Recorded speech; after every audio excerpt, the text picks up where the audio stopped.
Olá, eu sou Andréa Richa e hoje a gente vai ter o prazer de conversar com o Coronel Ennio Fontinelli, ex-diretor do SNI. Ele é especialista em localizar no tempo e no espaço a história das agruras que afligem as sociedades no mundo. Ennio, é um prazer enorme ter você aqui com a gente, você que está bombando nas redes sociais, com milhões de acessos, as pessoas estão super curiosas e doidas para te ouvir. A gente está falando de geopolítica, é isso? Como é que isso se configura no nosso cotidiano? Interessante a política, a geopolítica. Todos nós estamos vivendo momentos de grandes aflições. E se você pensa que as aflições são suas, brasileiras, não são. São mundiais. Até porque são aflições geopolíticas e não políticas. Na verdade, a geopolítica é boa porque consegue contextualizar o presente, os dias que a gente está vivendo, com todo um universo de tempo em que uma estratégia qualquer foi montada. Eu tenho tentado, em todas as minhas incursões na internet, alimentar o nosso povo brasileiro, sofrido, mas alimentá-lo com um quê de esperança, com um quê de otimismo. E volta e meia, eu sou classificado de sonhador, porque ser otimista nesses tempos danosos parece ser um sonho. Seria um sonho se nós estivéssemos falando de política, mas como eu vou falar de geopolítica, eu tenho certeza que não é um sonho.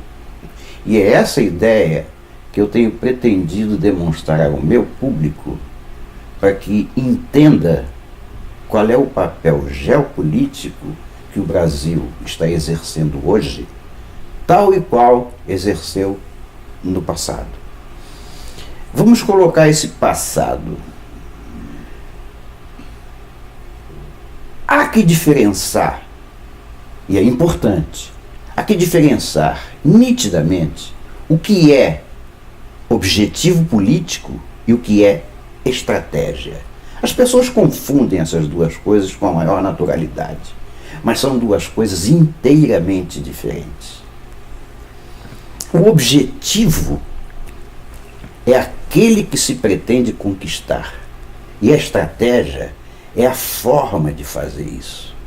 Então, como eu vou falar de geopolítica a partir de um passado que já dura 250 anos, eu afirmo que a nova ordem mundial tem um objetivo geopolítico, que é a formação de um poder totalitário debaixo de um modelo tecido na União Soviética com o comunismo. Mas é muito importante entender que este é o objetivo, o poder mundial, e que ele foi traçado em 1770. Já lá se vão 250 anos. Mas o objetivo permanece monotonamente igual. E é debaixo desse objetivo deles que a gente vive e sofre. A conquista desse objetivo já passou por vários períodos, já passou por várias experiências, por vários desastres, diga-se de passagem. A estratégia foi mudando ao longo do tempo e eu sempre ressalto que, como os Illuminati, que são o ovo da serpente da nova ordem mundial, já foram criados satanistas, eu sempre identifico a mão de Deus obstando o caminho deles em vários momentos da história. quando a mão de Deus se interpõe entre eles e o objetivo de conquista mundial, eles perdem, assumem uma nova postura, respiram forte e adotam outra estratégia. Lá, em 1770, isso partiu de uma cabeça inteligentíssima, de um homem chamado Adam Weishaupt, financiado pelos Rothschild, pelo primeiro banqueiro Rothschild.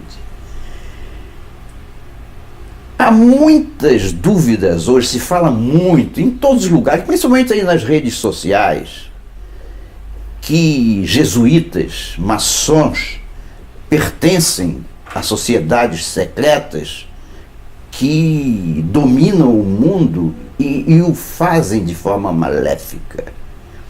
Eu não duvido que há jesuítas e há maçons realmente comprometidos com esse projeto Illuminati. Mas eu identifico mais do que isso. Eu identifico que a origem dessa desconfiança está no próprio Weishaupt. Porque ele era um judeu que se converteu ao catolicismo, adotou a ordem jesuítica, foi professor de teologia e depois virou satanista. Então observem, é um mesmo homem, uma mesma cabeça privilegiada, diga-se de passagem, que foi judeu, jesuíta e depois se converteu ao satanismo. E usou a maçonaria em diversas oportunidades para tentar implantar o projeto maldito. Daí a junção, que hoje se faz, a meu ver, de forma errônea, de que jesuítas e maçons fazem parte de um projeto maldito, o que eu não creio. Dito isso, vamos aprofundar um pouquinho essa história do Weishaupt e onde é que a mão de Deus se interpõe entre o projeto e a realidade. A primeira vez que isso aconteceu foi na Revolução Francesa, porque o objetivo dos Illuminati era, como eu disse, conquistar o poder mundial. Mas desde sempre eles souberam que para conquistar o poder mundial você precisava primeiro produzir o caos. Por que produzir o caos? Porque numa sociedade em que o caos está instalado, qualquer autoridade que se interponha e consiga pacificar, ou pelo menos terminar com a balbúrdia, será benquista, será bem-vinda. Então o projeto Illuminati parte do princípio de que criar o caos é uma condição sine qua non para depois assumir o poder. E isso foi feito pela primeira vez na Revolução Francesa. Se vocês ainda não sabem, o maior cérebro da Revolução Francesa foi o Robespierre, que era um homem de Weishaupt, era um Illuminati. E que criou não, mas ele era o líder dos iluministas na França. E os iluministas foram selecionados, foram escolhidos para isso, exatamente porque eles questionavam Deus. Eles consideravam o homem o centro do universo. Tanto é assim que a maior voz, intérprete do iluminismo, vocês conhecem, foi Voltaire, que terminava todos os seus discursos com uma frase simbólica: execrez l'infâme, que quer dizer execrai a infame. E a infâmia a que ele se referia era a Igreja Católica. Então o projeto inicial foi acabar com as monarquias da Europa, porque eram cristãs, e substituí-las por um governo popular. Esse foi o projeto da Revolução Francesa. E como o projeto Illuminati era um projeto complicado, porque ele tinha ideias mundiais, ele foi traduzido, ele foi escrito em um livro por um autor que vocês conhecem muito bem. Um autor alemão, Stefan Zweig. Então, Onde foi que a mão de Deus intercedeu pela primeira vez em nosso favor? Foi aí, na Revolução Francesa. Porque o Stefan Zweig transformou o Plano Illuminati em um livro. E este livro teria que ser remetido para o Robespierre, que era um dos líderes que fariam a Revolução Francesa. E como naquele tempo não tinha avião, nem trem, nem automóvel, o meio de transporte que o mensageiro usou foi o cavalo. Ele saiu da Bavária para Paris, para encontrar o Robespierre, para entregar o livro ao Robespierre, contendo o Plano Illuminati. E de repente, um raio, pum, atingiu o cavaleiro e ele morreu na hora. Em consequência disso, a polícia da Bavária, ao ir lá atender o morto, encontrou os documentos e levou para o rei da Bavária. O rei da Bavária imediatamente considerou a seita Illuminati um perigo e baniu-a da Alemanha. Os franceses souberam disso, mas não acreditaram. Então, houve a Revolução Francesa, mas ela não se espalhou para o resto da Europa. Foi a primeira vez em que a mão de Deus entrou em nosso favor. Mais tarde, isso aconteceria várias vezes, mas tem alguns detalhes que são importantes. Como, por exemplo, é importante saber que os Illuminati, assim como criaram a Revolução Francesa, criaram a Revolução Russa. Quem inventou o termo comunista, a primeira vez que o termo comunista foi dito e escrito, foi numa reunião Illuminati em Nova York. É interessante isso, porque eles planejaram o comunismo em Nova York para acontecer na Rússia. E realmente aconteceu. Então, a Revolução Russa, que foi menchevique e depois assumida pelos bolcheviques, foi uma revolução Illuminati para produzir o caos. E os comunistas não fizeram nada além disso durante todo o tempo em que existem. Produzir o caos. Mas a mão de Deus interferiu de novo. Porque em 1983, olha que nós já estamos chegando perto de hoje. Em 1983, Ronald Reagan, que não sei se vocês sabem, numa eleição interna dos Estados Unidos, foi considerado o melhor presidente americano de todos os tempos, incluindo aqueles famosos Lincoln, Washington. Então, o Ronald Reagan foi para a televisão em 1983, num dia determinado, 1983, e ao vivo e em cores declarou que os Estados Unidos estariam formando um escudo espacial para se defender das armas russas, dos foguetes russos, que tem o nome de ICBM. Mas os foguetes russos que continham ogivas nucleares eram o avalista da paz. Vamos dizer assim, a paz durante a Guerra Fria residiu tão somente na capacidade de um retaliar o outro. No momento em que um atacasse, o outro retaliaria e seria o caos. Então, a paz mundial durante a Guerra Fria repousou exatamente nessa capacidade de retaliação. Quando o Reagan afirmou que estava construindo um escudo espacial para evitar que as bombas russas atingissem os Estados Unidos, os russos se arrepiaram.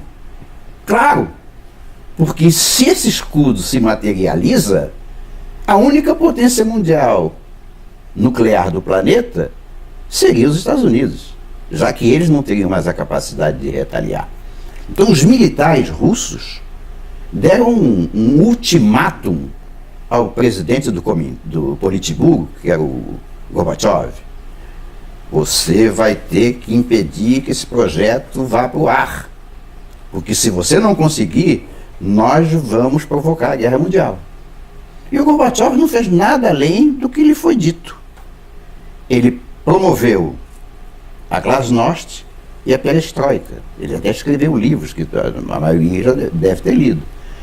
E conseguiu sim, porque dos 5 bilhões de dólares que o Congresso americano havia alocado para o projeto Star Wars, foi o nome que o Kennedy mais moço, deu ao projeto do Guerra nas Estrelas, Star Wars, o Congresso americano, que tinha aprovado uma verba de 5 bilhões para iniciar esse projeto, imediatamente após vamos chamar de rendição da Rússia, abrindo o sistema lá, ou seja, mostrando ao mundo que o comunismo acabara, o Congresso americano retirou quase a totalidade dessas verbas. Então o Gorbachev cumpriu o dever de casa. Ele conseguiu impedir que esse escudo espacial fosse construído. Agora, isso é o que eu classifico de uma das vezes em que a mão de Deus interferiu no processo. A mão de Deus interferiu no processo, não só com a coragem do Reagan de ter afrontado a União Soviética com um projeto desse, porque era uma afronta, mas como também com a certeza de que o Reagan tinha de ter as costas quentes. Na verdade, não é bem costas quentes, ele tinha uma zona de retaguarda quente, o Brasil. Isso eu já explorei em livros, em textos, em vídeos, naquilo que eu chamo de zona de retaguarda. E foi pelo fato de tê-la que o Reagan teve a coragem de afrontar a Rússia, porque ele tinha certeza que não haveria retaliação. Porque se houvesse uma guerra nuclear ao norte, sabendo-se que o sul do Equador não é contaminado pelos ares do norte, os russos sabiam que os Estados Unidos teriam uma zona de retaguarda e eles não. Se houvesse uma guerra nuclear ao norte, realmente o planeta lá estaria devastado. Mas os Estados Unidos e a OTAN, que eram os aliados contra a União Soviética, teriam como sobreviver, tendo em vista que teriam uma zona de retaguarda bastante pujante, que foi naquilo que o Brasil se transformou nos governos militares. Saiu da 46ª para a 8ª potência mundial, graças ao esforço americano de construir aqui uma zona de retaguarda digna do nome. Então, isso foi a mão de Deus. Agora, eu estou falando isso logo no início da conversa, porque isso é um fenômeno geopolítico que está se repetindo. Quem pensa que todas as nossas agruras, que todas as nossas indignações, que todos os assintes que fazem a nós que eu digo sociedade judaico-cristã, todas as coisas que fazem contra nós e que nos tornam desassossegados, praticamente alucinados, com tanta maldade ao mesmo tempo, tudo isso faz parte de um projeto geopolítico que foi construído lá em 1770. A conquista de um poder mundial naquilo que hoje nós chamamos de nova ordem mundial.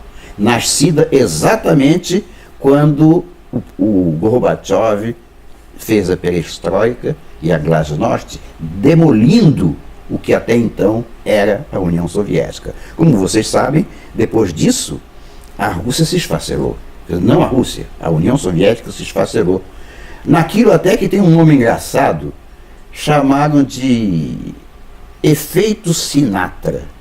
Interessante chamar de efeito Sinatra, porque a política do Gorbachev, ou do Politburo da União Soviética, foi de que cada nação que até então pertencia à União Soviética passaria a ser dona do próprio destino.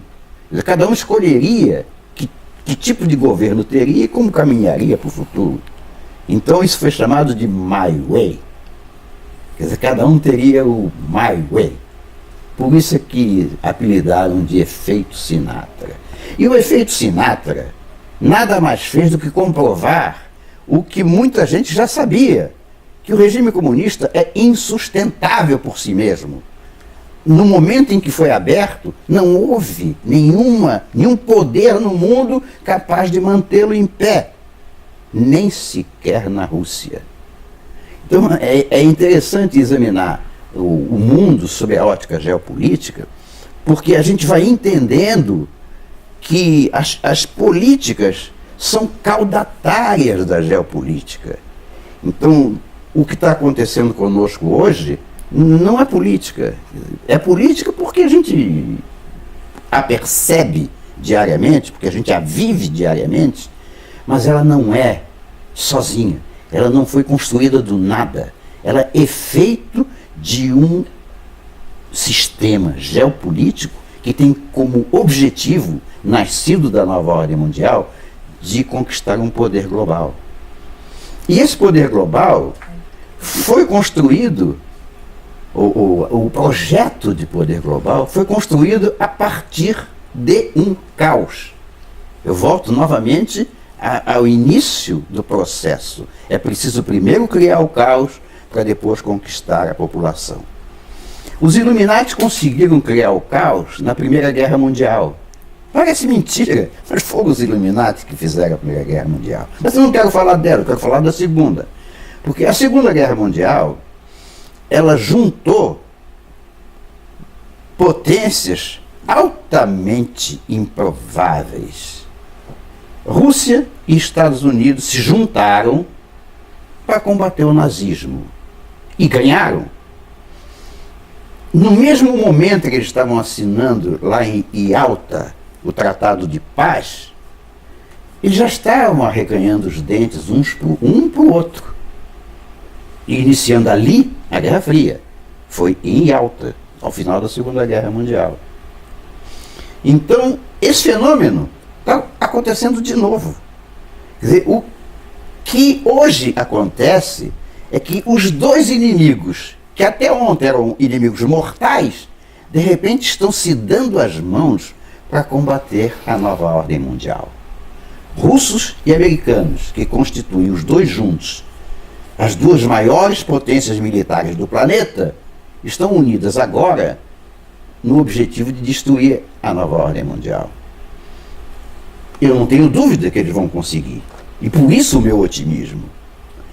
Mas eu também tenho certeza de que tão logo eles consigam essa vitória, novamente vão arreganhar os dentes um para o outro e vai começar uma nova Guerra Fria, mas nós não precisamos ficar preocupados, porque isso não vai acontecer durante os próximos 30 anos. Após a derrubada da nova ordem mundial, há que se fazer toda uma engenharia reversa para destruir o que é a esquerda, o que é a nova ordem mundial. Eu sempre faço questão de citar a nova ordem mundial, porque a esquerda é meramente uma marionete, movida pelas mãos maiores da nova ordem mundial.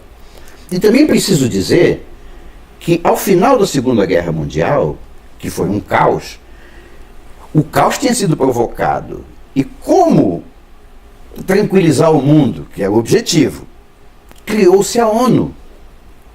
A ONU foi criada para pacificar o mundo. E o mundo aplaudiu. Só que quem criou a ONU foram os Illuminati. Com que objetivo?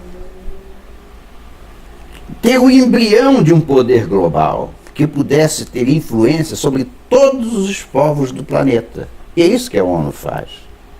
Se você souber que a cúpula da ONU é da nova ordem mundial, você vai entender por que nós vivemos o inferno que vivemos hoje, com ideologia de gênero, com aquecimento global, que é uma farsa, com a marxização das escolas, com ideologização do ensino, todos os ismos, feminismo, gaysismo, tudismo. Tudo isso parte da ONU, cuja Constituição se chama a Carta da Terra, que se vocês tiverem curiosidade de ler, entra no Google, põe Carta da Terra e vejam a Carta da Terra na íntegra. A Carta da Terra é um libelo contra o cristianismo. E é por isso que a gente sofre. Porque esta entidade, a ONU, ela é financiada no Caixa 2 pelas grandes fundações que faziam parte do Clube de Bilderberg nos Estados Unidos. É o cerne, o cérebro dos Illuminati nos Estados Unidos. Porque esse Clube de Bilderberg é que criou, são miliardários, criou fundações, centenas de fundações, simplesmente com esse objetivo. Eu posso citar algumas, não vou me lembrar de todas, que são centenas, mas eu lembro Bill e Melinda Gates, Fundação Ford, Open Society, Project Syndicate, Avast, tudo isso são fundações cujo objetivo é implantar a Carta da Terra, que foi elaborada na ONU por ordem da nova ordem mundial. E como é que eles conseguem isso? Porque cada uma dessas fundações tem milhares de organizações não governamentais, ONGs, financiadas por eles. Por isso é que vocês ouvem muito falar de George Soros. E por isso é que vocês ouvem falar de George Soros, não só no Brasil, mas na África, no Alasca, no Polo Norte. Porque essas ONGs, elas são em número aproximado de 10 milhões.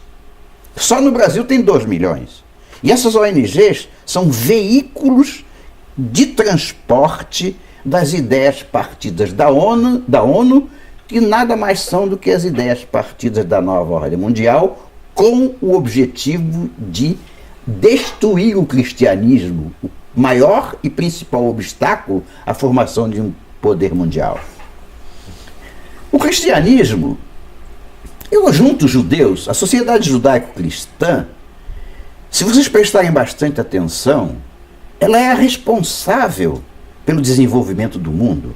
Ela não é só responsável pela tecnologia, ela é responsável pelo espírito do mundo ocidental. Se você olhar, se você tentar identificar, se você abrir qualquer constituição de um país ocidental, ou qualquer lei ordinária, ou qualquer lei extraordinária do mundo ocidental, você vai ver o dedo de Jesus Cristo. Por quê? Jesus Cristo disse, não matarás. Vocês podem olhar os códigos penais, as leis de todos os países condenando a quem mata alguém. Não cobiçarás a mulher do próximo. Não prestarás falso testemunho. Não pode mentir. Toda a nossa legislação e toda a nossa espiritualização, todo o nosso desenvolvimento foi feito à base dos 10 mandamentos da lei de Deus e da interpretação que Jesus Cristo fez deles. Por isso é que os cristãos são o maior obstáculo à conquista de um poder totalitário mundial capitaneado pela nova ordem mundial. Nós somos o inimigo número 1 deles. E diga-se de passagem, eles só não conseguiram alcançar o seu objetivo por força da resistência que nós, sociedade judaico-cristã, impusemos e ainda impomos.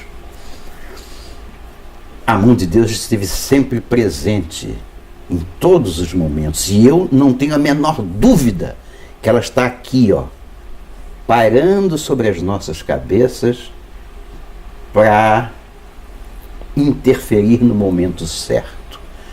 Para falar nesse momento certo e para tentar justificar por que o meu discurso é sempre otimista, apesar de não ser sonhador, eu vou lhes explicar algumas coisas. A primeira explicação que eu tenho a dar é o contrário do que você pensa todos os dias. Quando vê a televisão, quando lê jornal, quando fala com o vizinho, até com os seus filhos e pais. Você não tem a sensação de que tudo está perdido? Você não tem a sensação de que está tudo dominado? Você não tem a sensação de que estamos agredindo dia a dia cada vez com mais veemência e que a gente se sente impotente perante ataques tão enormes, tão poderosos em cima das nossas cabeças? É natural que seja assim. Politicamente, é natural que seja assim, mas geopoliticamente, não. A geopolítica indica exatamente o contrário. E por que eu digo isso? Se nós imaginamos que está tudo perdido aqui no Brasil, e imaginamos que está tudo perdido, mesmo com todas as violências que tem no Rio de Janeiro, São Paulo, etc., a gente ainda continua indo à praia, né? Ainda continua tendo telefone celular, ainda continua falando com os amigos, continua dando festinha de aniversário. Mas isso não existe no mundo inteiro, não. Você deve se colocar no lugar de um europeu que está lá sofrendo a invasão islâmica, que, por sinal, faz parte da nova ordem mundial. O europeu deve achar que está tudo perdido. Seguramente ele acha que está tudo perdido. Mas se a gente olhar com uma lente um pouco mais potente e se colocar lá em cima da nuvem para procurar ver o rio que está passando lá embaixo, independente do que as pessoas estejam se afogando ou os barcos afundando no rio, mas se a gente se colocar na nuvem e observar do alto, a gente vai ver o seguinte: a população muçulmana na Europa ainda é menor do que 20% da totalidade da população. Qual é o trunfo que tem a nova ordem mundial para avassalar a Europa? É a taxa de natalidade. Porque se cada muçulmano, se entre os muçulmanos a taxa de natalidade é de 8,1 filhos por mulher, no mundo ocidental, na Europa, a taxa média é de 1,4 filhos por mulher. Percebam, se uma sociedade não se multiplica a taxa de mais do que 2, ou seja, no mínimo 2,1 filhos por mulher, ela está se suicidando. Está dando um tiro não no pé, mas no coração. Porque se a taxa de natalidade é menor que 2, a geração seguinte vai ser menor do que a anterior. E assim sucessivamente até a extinção. Então a sociedade europeia e a nossa são sociedades suicidas. E os muçulmanos, ao contrário, são sociedades multiplicadoras. Por isso é que se acha que a Europa está perdida. Estaria perdida se não tivesse surgido uma reação. A que eu denomino, eu e minha filha Cristina, denominamos nova ordem mundial. A nova ordem mundial é uma reação ao projeto globalista da nova ordem mundial. E é nascida essa reação dela mesma, ela é endógena. Ela é feita de insiders da nova ordem mundial. E a nova ordem mundial, que conseguiu nadar de braçada durante 40 anos, sem nenhum obstáculo, porque além de secreta, não tinha nenhum contraponto, de repente ela encontrou uma reação. E essa reação é que fez com que os projetos malditos da nova ordem mundial viessem à tona.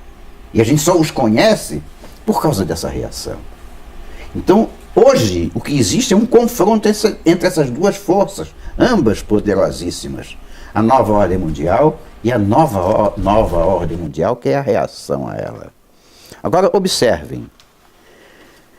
Se a gente se reportar geopoliticamente ao ano 2000, no mesmo momento em que o pessoal estava soltando fogos para comemorar o novo ano, melhor dizendo, o novo século, verificaria que a Europa inteirinha era vermelha. Talvez tenha alguma exceçãozinha que eu não estou vendo no momento, mas basicamente inteirinha vermelha, toda. Agora, se a gente tirar uma fotografia de satélite da Europa hoje, a gente vai ver que ela está virando azul, por conta da reação da nova ordem mundial. Eu vou me lembrar de alguns países que hoje são azuis, porque você está sendo bombardeado pela imprensa que só fala em França, Holanda e Alemanha, onde a nova ordem mundial ganhou, tanto do Wilders, como da Marine Le Pen, como do AfD na Alemanha. A imprensa só fala desses três, mas eu vou citar alguns para mostrar a vocês quem é que está ganhando a guerra. Já se tornaram azuis Islândia, Irlanda, Inglaterra, Portugal, Espanha, Itália, Hungria, Áustria, República Tcheca, Polônia, Noruega, Finlândia e, pasmem, Rússia. Então, olhem, pensem, vislumbrem o mapa da Europa e vejam a quantidade de azuis que está em volta desses vermelhinhos que continuam. A nova ordem mundial está ganhando a guerra. E escolheu como arma no duelo eleições. Todos esses países foram conquistados nas eleições. Apesar da arma que a nova ordem mundial começou a utilizar a partir da derrota na Inglaterra com o Brexit, ela percebeu que tinha que mudar um pouquinho a estratégia eleitoral para eleger os seus. Então ela começou a adotar um novo critério que você testemunha diariamente aqui debaixo do Cruzeiro do Sul. Demonizar o candidato de direita, chamando-o de extremista ou um termo mais novo, populista. Segundo, com isso, levar a população ao descrédito em seus candidatos, que seriam os naturais, fazendo-os desistir de ir às urnas, porque eles não aguentam mais a esquerda, mas também não querem a extrema-direita no poder. Então eles simplesmente não vão às urnas, naquilo que eu chamo de BAN, brancos, abstenções e nulos. BAN. O BAN venceu em todos esses países. Agora, pasmem, o BAN venceu na Alemanha, venceu na França e venceu também na Holanda. Os 3 países em que a nova ordem mundial conseguiu a vitória. O BAN venceu no Brasil em todas as eleições majoritárias desde os governos militares. O BAN venceu no governo do estado do Rio. O BAN venceu a prefeitura do Rio. Eu vou dar só o exemplo da prefeitura do Rio para ficar mais claro, que está mais recente. Quem foi para o segundo turno foi o Crivella e o Freixo. Os outros 3 candidatos viáveis não passaram no primeiro turno. Eram o Bolsonaro, o Índio da Costa e o Pedro Paulo. Então eram 5. Desses 5, no primeiro turno, o primeiro foi o Crivella, o segundo foi o Freixo, o terceiro o Pedro Paulo, o quarto o Bolsonaro e o quinto o Índio. Agora, incrível, quem teve mais votos mesmo foi o BAN. A direita não foi às urnas, porque a esquerda, meu amigo, vota sempre, sempre. Quem não vota é você, da direita, fazendo beicinho, porque não quer saber de política.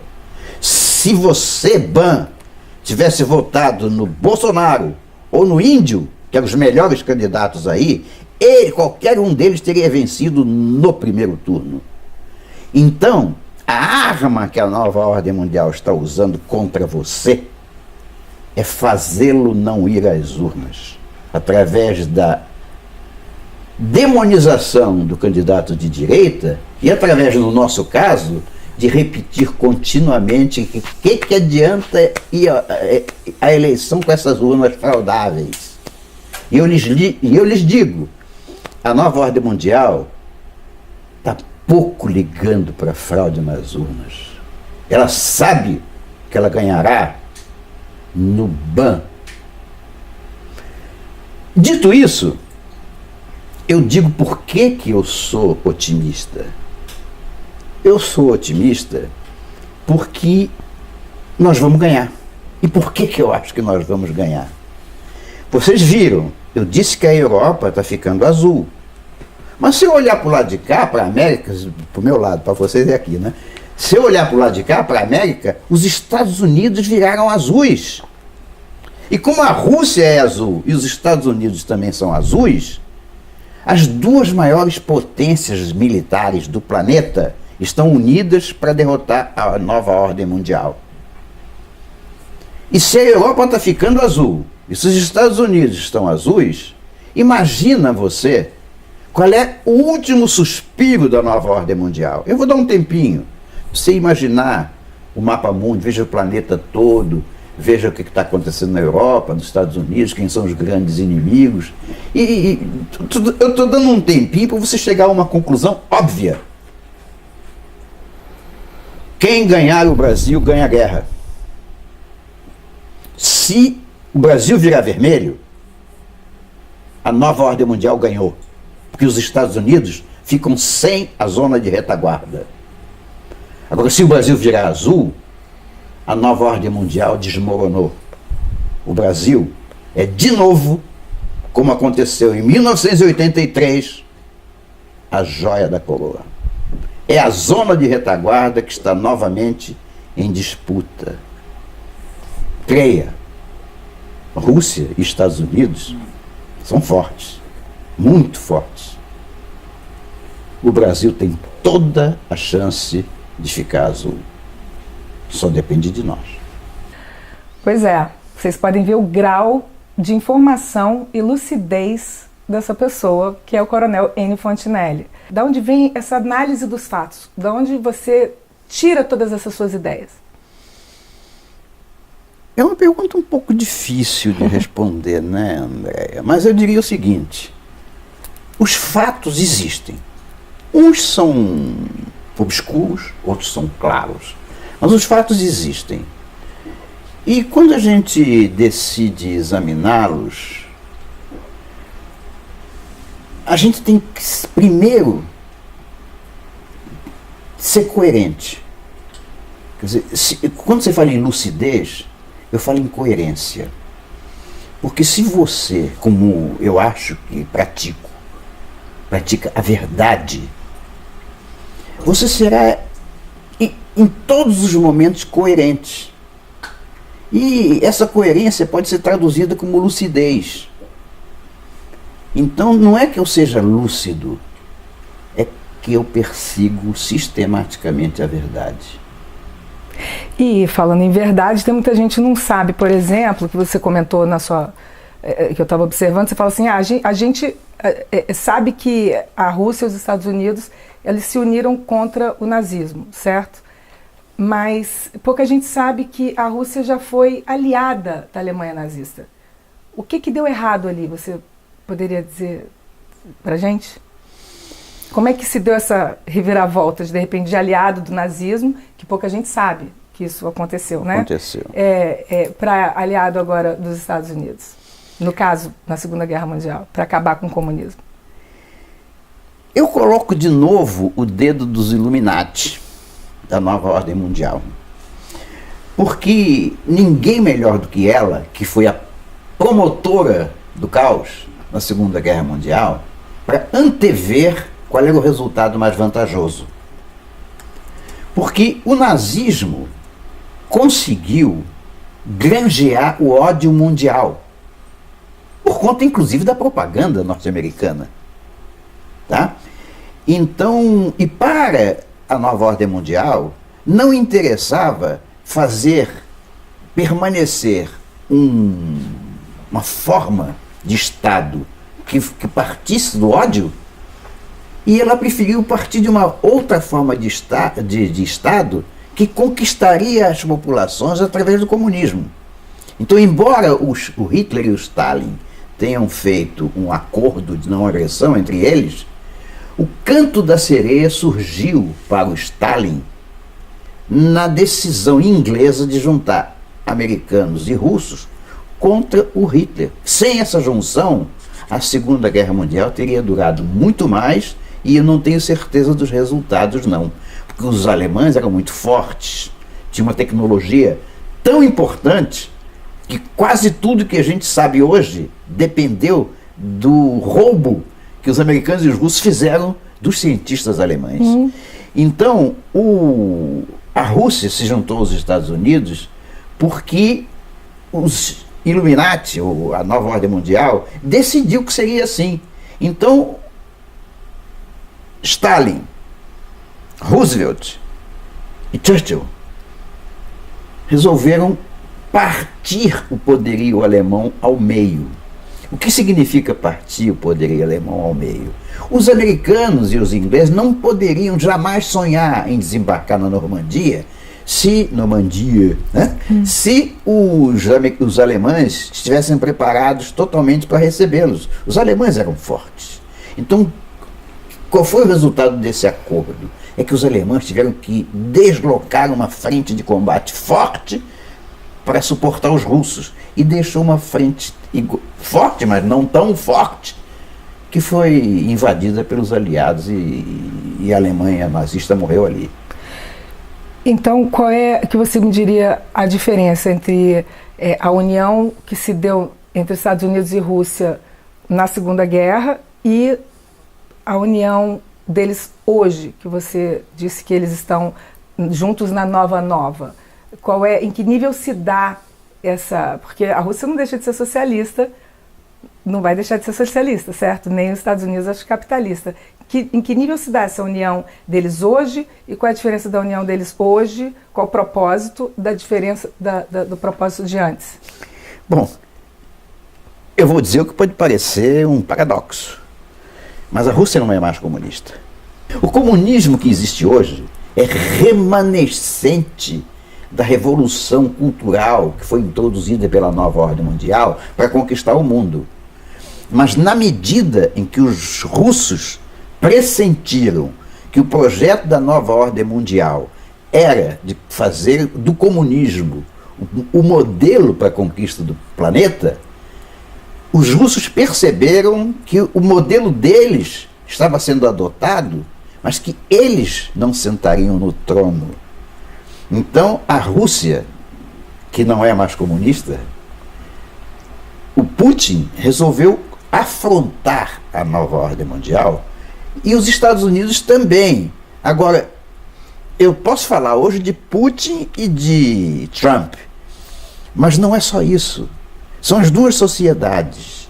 Eu não sei onde é que está dividido o poder, mas o fato é que a Rússia começou a construir, e acabou em 2014, o maior bunker atômico do mundo.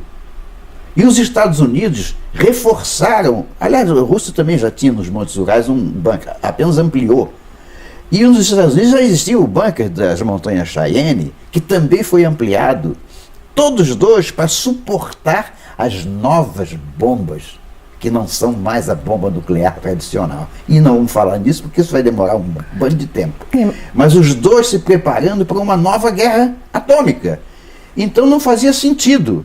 Como é que a nova ordem mundial vai adotar um poder totalitário e admitir que vai haver uma guerra nuclear? Um poder totalitário é único, não tem guerra. Ele não guerreia contra ele mesmo. Então foi percebido que tanto a Rússia quanto os Estados Unidos acreditavam na nova ordem mundial, pero no mucho. E quando é que a gente sabe que os dois resolveram afrontar a nova ordem mundial? Essa era a minha próxima pergunta. Porque ambos disseram ao público, para quem quisesse ouvir, que o aquecimento global é uma farsa. O aquecimento global é onde repousa toda a tratativa de maldição do mundo. O aquecimento global, que é uma farsa, aprisiona todos os países pobres na pobreza que tem e coloca um politicamente correto em cima de todo mundo que aprisiona a cadeia de ideias. Então, se você é obrigado a não poluir o meio ambiente, que você então está demonizando o homem como causador do aquecimento global, porque fica sempre omitida a última palavra. A palavra correta é aquecimento global antropogênico, ou seja, causado pelo homem. Eles sempre esquecem essa terceira parte. Ficam sempre com o aquecimento global, que é cíclico. Sempre existiu e sempre existirá no planeta.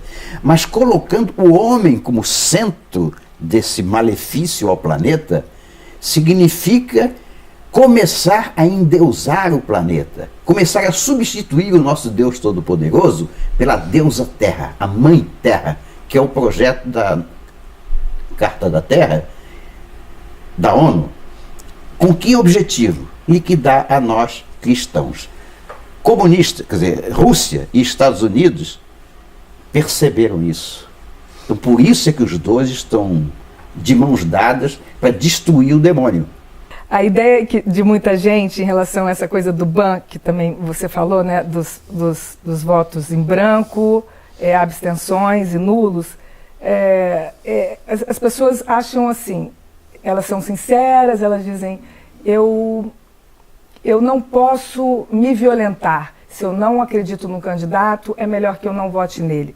É melhor que não vote mesmo, não ir às urnas, ou ir às urnas mesmo que você só tenha uma opção, duas opções péssimas? Em primeiro lugar, essas duas opções péssimas é preciso entender que são da nova ordem mundial. Eu voto sempre à nova ordem mundial, infelizmente, mas o que eu posso fazer? Porque a nova ordem mundial criou a esquerda vermelha e a rosa. No caso brasileiro, o PT e o PSDB, que muitos chamam de fabianos, quer dizer, a esquerda cor-de-rosa.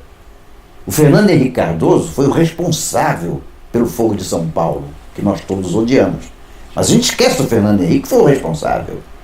Ele criou o Fogo de São Paulo. Não foi o Lula nem Fidel Castro. Aliás, foi a nova ordem mundial, mas o veículo foi o Temer, o Fernando Henrique. Então, observa, esse negócio de votar no menos pior foi imposto para nós pelo revezamento entre o PT e o PSDB. Porque você ignorou a direita.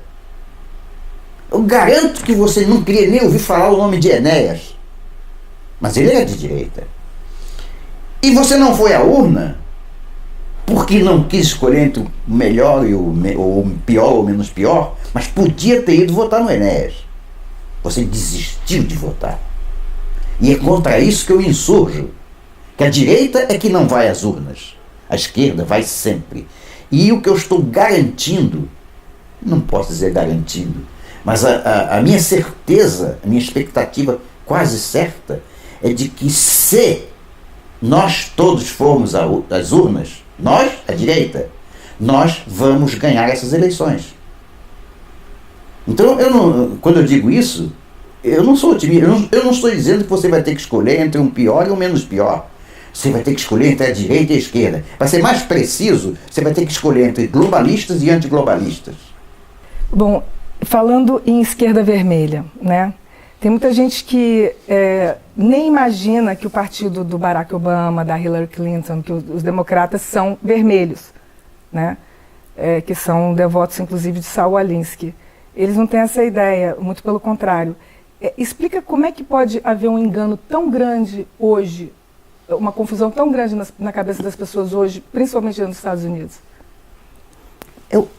O que eu disse antes, foram 40 anos em que a única ideia prevalente era da nova ordem mundial, que usava a esquerda e usa a esquerda como veículo. Então, depois de 40 anos, eu tenho pena das pessoas mais jovens que não têm termo de comparação. Ou seja, elas viveram sob um impacto permanente, contínuo, de ideias perniciosas. Depois, para você retirar essas ideias, você vai precisar fazer uma engenharia reversa. Você vai durar tantos anos quanto eles levaram para construir. A gente vai levar esses mesmos anos para desconstruir. O que não significa dizer que a gente vai esperar 30 anos para ser felizes, não. Significa dizer que, ao derrotar a nova ordem mundial, o que vai acontecer no Brasil, nós vamos ter uma nova alegria a cada dia. Não quer dizer que a gente não vamos esperar 30 anos para ser felizes. Nós vamos ter uma alegria nova a cada dia. E cada alegria dessas nos faz mais felizes. Pois é, porque aqui no Brasil acontece a mesma coisa. Tem muita gente que acha que PSDB é um partido de direita, né? Então, eles acham que existe alguma coisa no PSDB que defina como direita. Não sei que. Apesar do Alckmin ter colocado como estandarte eleitoral, nós somos a esquerda verdadeira. Não adianta falar, né? Você que é uma pessoa otimista, Me diz onde é que se encaixa o Kim Jong-un nessa seara política. A gente pode vir a sofrer uma guerra nuclear? Não. A gente não sofrerá uma guerra nuclear.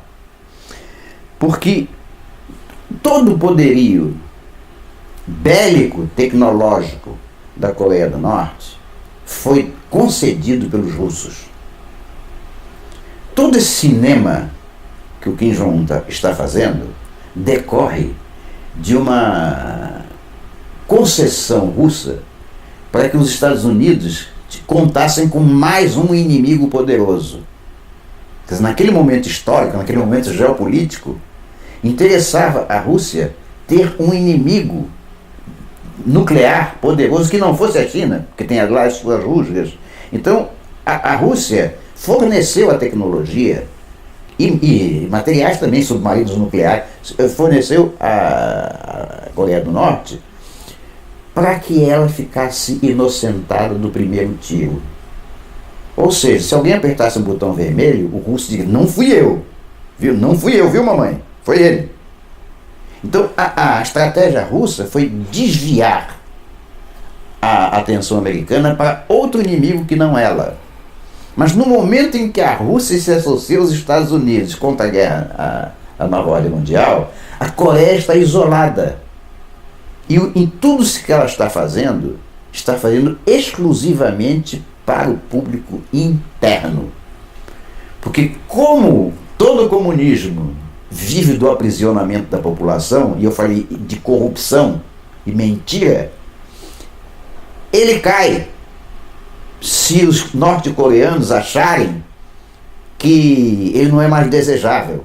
Então ele precisa fazer um cinema para o público interno de que os Estados Unidos são o grande Satã e que ele está se preparando para a guerra. É a mesma coisa que o Maduro, o Hugo Chávez, o Satã americano. Então, isso para mim não passa de um cineminha para efeito interno, porque a Rússia não está do lado da Coreia do Norte. Bom, Enio, você acha que o Brasil é um país de corruptos? Definitivamente não. Eu rejeito essa ideia na origem. Por quê? Essa é uma frase que vem repetida há muito tempo, né? Dizem que o Congresso, por exemplo, é o reflexo da sociedade, por isso é que o Congresso é corrupto. Eu rejeito profundamente essa ideia. O povo brasileiro é um povo cristão, é um povo temente a Deus, é um povo honesto e trabalhador. E os exemplos que dão para demonstrar que o brasileiro é corrupto são os clássicos. O brasileiro fura a fila do cinema e pula a catraca do metrô. Toda vez que me dizem isso, eu peço à pessoa para me dizer quantas pessoas existiam na fila do cinema para que fosse vantajoso furar. Centenas de pessoas estão na fila fazendo o dever direitinho. Só um é que furou a fila. E nós estamos querendo dizer que ele é representativo da sociedade ou a fila. Mesma coisa com a catraca do metrô. Um pulou, todo mundo viu, fotografou, saiu no vídeo, etc. Mas e quantos milhões passaram sem pular? O povo brasileiro não é o que pulou, é o que pagou. Então eu rejeito veementemente essa ideia de que o nosso povo é corrupto.